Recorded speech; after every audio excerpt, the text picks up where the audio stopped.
अनुपम जी से पूछूंगा कि अनुपम जी, जो ऑपरेशन सिंदूर जैसे पारंपरिक सैन्य अभियान है, इनको तो हम आसानी से पहचानते हैं कि भाई ठीक है, लेकिन जो नैरेटिव युद्ध है और जो हिंदू सभ्यता पे जो आक्रमण की श्रृंखला है वो लगातार जारी है, क्या ये सैन्य शक्ति से ज्यादा है? क्योंकि ऑपरेशन सिंदूर में हम लोगों ने पूरे तौर पर एक जीत दिखती है, लेकिन नैरेटिव ये बनता है कि वहां वर्ल्ड कप के मैच में उनके खिलाड़ी जो हारे हुए लोग हैं, वो लोग इस तरह के मैसेज के साथ अपने यहाँ प्रिवेल करते हैं। क्यों? क्योंकि उनको वहां से ताकत नहीं मिली, फील्ड में हारे, वहां अपने जगह हारे, लेकिन यहां से एक नैरेटिव उठ गया और उसने इस बात पे कि एक जीता हुआ युद्ध भी ऐसा लगता है कि जैसे हम ही अपने संदेहों में गिरे हैं। तो इसको कैसे शत्रुबोध के साथ जोड़ के देखो?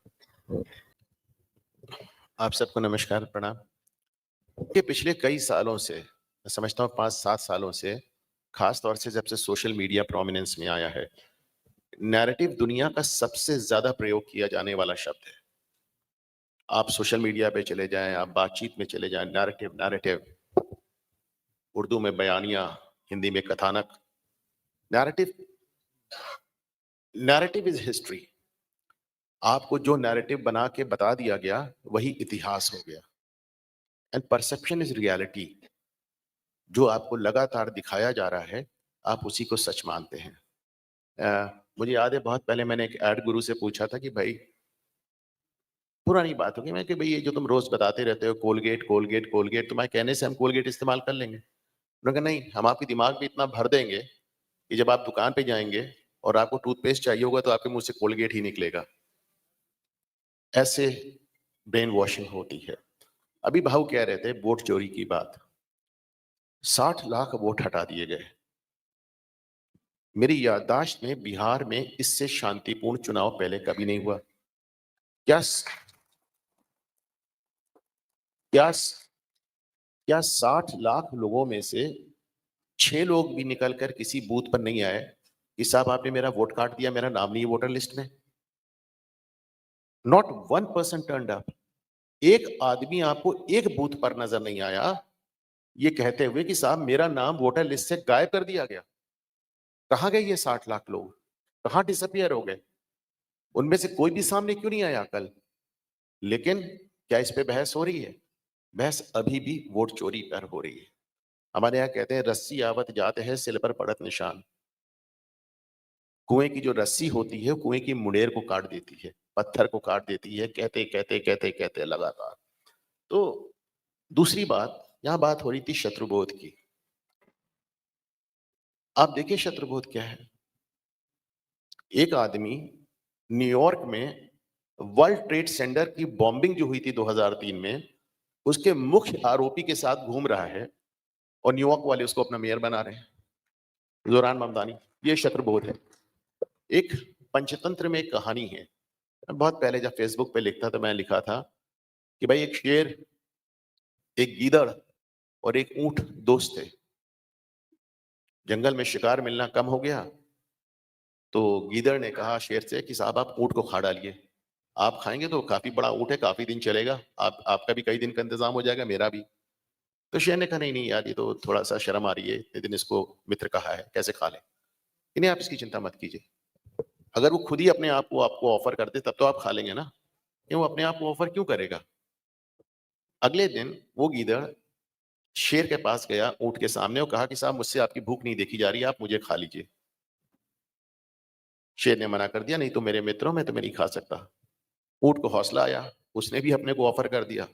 शेर उसको मार के खा गया। शेर उसको मारकर खा गया। तो ऊंट नहीं होना हमको, ऊंट नहीं होना।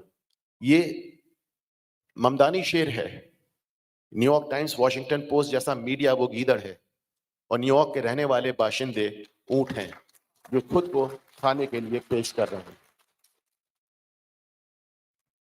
धीरेन्द्र पुडीर साहब अभी महाभारत का जिक्र कर रहे थे। बहुत पहले मैं ओशो को पढ़ा करता था, बहुत अच्छी बात कह रहा था ओशो। कि दुर्योधन के कम बुद्धि थी, उसको कहीं कोई डाउट नहीं था, उसे मालूम था मेरा दुश्मन कौन है। उन्हें कृष्ण नहीं चाहिए, नारायणी सेना मिली, उसी को लेकर लड़ लेंगे। अर्जुन इंटेलिजेंट था, कुशाग्र था, बुद्धिमान था, और जहां बुद्धि होती वहीं भ्रम होता है। उनका भ्रम समाप्ति नहीं हो रहा था। भगवान ने 18, अच्छा हम लोगों से कहा जाता है गीता पढ़िए ज्ञान आएगा, यहां भगवान अपने मुंह से 18 अध्याय गीता सुना दिया, अर्जुन की आंख नहीं खुली। फिर भगवान को विराट स्वरूप दिखाना पड़ा। अब भाई भगवान विराट स्वरूप दिखा देंगे तो सभी को ज्ञान आ जाएगा, उसमें कौन सी बड़ी बात है? तो 18 अध्याय भगवान के मुंह से सुन के अर्जुन की शंका समाप्त नहीं हुई, क्योंकि बुद्धि थी, तीव्र था, कुशाग्र था। और जहां बुद्धि होती है वहीं भ्रम होता है। जिनके बुद्धि नहीं उनको कोई भ्रम नहीं है। एक किताब पढ़ी, चलो जिहाद करो। तो आपको जो भ्रम है, देखिए मैं अक्सर एक बात कहता हूं कि आज हम यहां बैठे हैं, इस हॉल में बैठे हैं, तो आप सोचिए कि हमारे पूर्वज कितने जबरदस्त लोग रहे होंगे, जो ना तलवार से डरे और ना लालच में आए, तभी आज हम अपने को हिंदू कह रहे हैं। आप सोचिए, मतलब we should be really proud of them. हमें गर्व होना चाहिए अपने पूर्वजों पर। लेकिन हमारे पूर्वजों को स्वबोध था। अभी पुंडीर साहब से ही बात हो रही थी, अपना बोध था, स्वबोध, शत्रुबोध नहीं था। शत्रुबोध नहीं था। ये Savarkar, he was the first man to point this out। पहले आदमी थे जिन्होंने पॉइंट आउट किया कि मुझे मुसलमानों से डर नहीं लगता, मुझे ईसाइयों से डर नहीं लगता, मुझे हिंदुओं से डर लगता है। वो हिंदू जिनको शत्रुबोध नहीं है। अब देखें कितने ढेर सारे एग्जाम्पल है हमारे सामने। हमारे सिख भाइयों को देखें, उनके गुरुओं को मुगलों ने क्या किया, और आज वो अपने गुरुद्वारे में नमाज पढ़वा रहे हैं। जितने बड़े कश्मीरी हिंदू या कश्मीरी पंडित राइटर्स हैं, उनको देख लें, वो अभी भी गंगा जमनी तहजीब की बात कर रहे हैं। आई मीन किस तरह की बात हो रही है? तुम्हारे साथ क्या हुआ है? और कश्मीरी पंडितों का, कश्मीरी हिंदुओं का जो जिनोसाइड है 89 में, 90 में नहीं हुआ है, ये 5वीं बार हुआ है। और हर नरसंहार के बाद भी वो शुतुरमुर्ग की तरह अपनी गर्दन रेत में दबाए बैठे रहे, और उनके साथ ऐसा लगातार होता रहा। फिर मतलब ये सिखों का और कश्मीरियों का मुझको शत्रुबोध मुझे समझ भी नहीं आता। और तीसरा शत्रुबोध मैं आपको देख रहा हूं, हमारे बच्चे देखें। आज मुझको एक महिला मिली, अमेरिका से आई है, बताएं मेरे बच्चे वोक हो रहे हैं। बच्चे क्यों वोक हो रहे हैं? मैं भी एक कैथोलिक स्कूल में पढ़ा, इंजीनियरिंग कॉलेज गया, लॉ कॉलेज गया, बड़ा सेकुलर माहौल था। आज भी मेरे तमाम दोस्त मुझसे बात करने में शर्माते हैं। कहते हैं तुम कट्टर हिंदू हो गए। तो लेकिन फिर भी घर में एक माहौल था। बुजुर्ग कुछ कह रहे थे, उनकी बात समझ में आ रही थी। वो बुजुर्ग जिन्होंने देखा था सब कुछ अपनी आंखों से।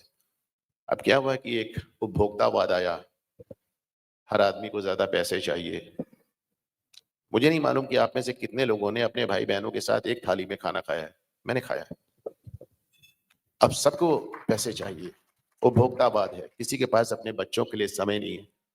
मुझे नहीं याद पड़ता एक भी रात जब मैं अपनी माँ से, नानी से, बुआ से, चाची से, मौसी से कहानी सुने बगैर सो गया हूं। मैंने कोई रामायण, कोई महाभारत नहीं पढ़ी, सब मुंह से सुनी थी, सिर्फ मुंह से सुनी थी। तो शत्रुबोध तो हम ही को देना है ना अपने बच्चों को। हम नहीं देते, फिर कहते हैं कि साहब बच्चे वोक हो गए। तो इसको आपको देना पड़ेगा, अपने घर को समय देना पड़ेगा। और एक अपील मैं जहां हर जगह करता हूं, अपने चैनल पे करता हूं, हर चैनल पे करता हूं। मैं अक्सर कहते हैं हम लोग कि साहब हमारे मंदिर हमको लौटा दिए जाएं। पहले आप मंदिर जाना शुरू तो करिए। हाँ जी। पहले आप मंदिर जाना शुरू तो करिए। चलिए फिर मैं एक अपनी बात से बता रहा हूँ। विश्वनाथ जी हम लोग दर्शन करने जाते थे दाल मंडी से होके। दोनों तरफ मुस्लिम समुदाय की दुकानें होती थी। हमारा पूरा रास्ता दाल मंडी से होते हुए विश्वनाथ जी, काशी की बात कर रहा हूँ, पूरे परफेक्ट मुस्लिम अटायर में, टोपी ओपी लगाए और दुपट्टा उपट्टा डाले बैठे रहते थे। और उनका अपना एक अंदाज था। लेकिन वही भीड़ जब करोड़ों में बदल गई तो उन्होंने अपना लिबास बदल लिया। अब आप उस दाल मंडी से गुजरते हैं, आपको पता ही नहीं चलता है कि मुसलमानों की दुकानें हैं। अनुपम जी, वैचारिक हथियारों की पहचान कैसे होगी? क्योंकि नैरेटिव तो कभी आर्यन इन्वेजन थ्योरी में आएगा, कभी हमारे पास लिंगायत बनाम वैरशैव आएगा, यही हमारे पास कभी जो है ब्राह्मणवाद, दलित श्रवणवाद, वो तो कंटिन्यू हमारे सामने है।